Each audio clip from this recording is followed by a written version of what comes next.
Good morning. Good morning also to the online followers of Prince of Peace.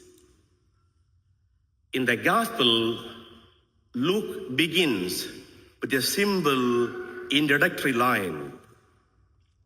Jesus departed to the mountain to pray.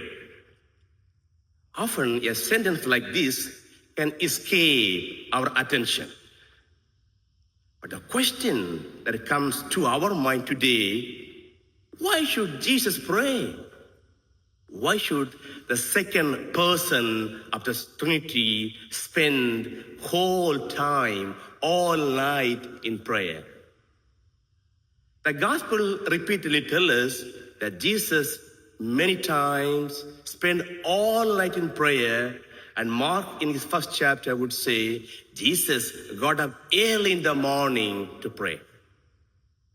Prayer helps Jesus to remain intimate with the Father. In John 5:30, he would say, I do not seek to do my will, but the will of him who sent me. This ability to discern the will of the Father comes from this intimate union Jesus has with the Father. The more we are able to offer and bring everything to God in prayer, we can align our desires with that of God's desire. And we can understand very well what God desires for our life. Paul in Romans 12:12 would always tell Romans, pray faithfully. Now many of us try different methods of prayer. Now a grandma cannot pray or need not pray like a mother with a child. The grandma's method of prayer have to be different from that of a mother with a different children. A prayer of a person who is sick needs to be different from that of a person who is healthy. We need to choose prayer according to our state of life. Now, you cannot pray all day like me in the church. You need to go back to work.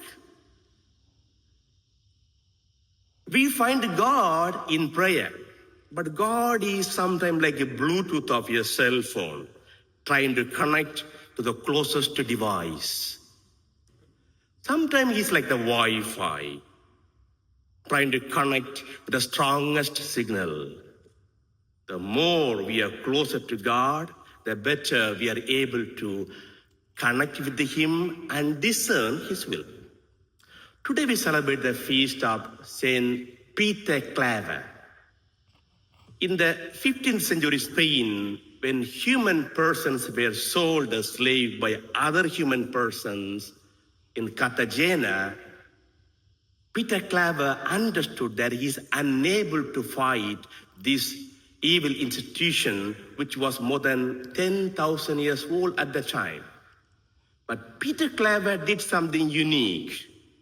Each time a slave ship arrived, he called himself the slave of the slave and ran to the belly of the ship to nourish, clean, and care for those people who were treated without dignity by their own human compatriots.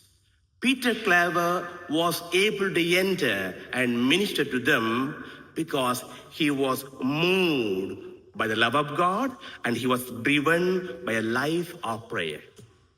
Today, let's ask for the intercession of St. Peter Claver that we may be able to also align our prayer life like that of him. May God give us that grace. Amen.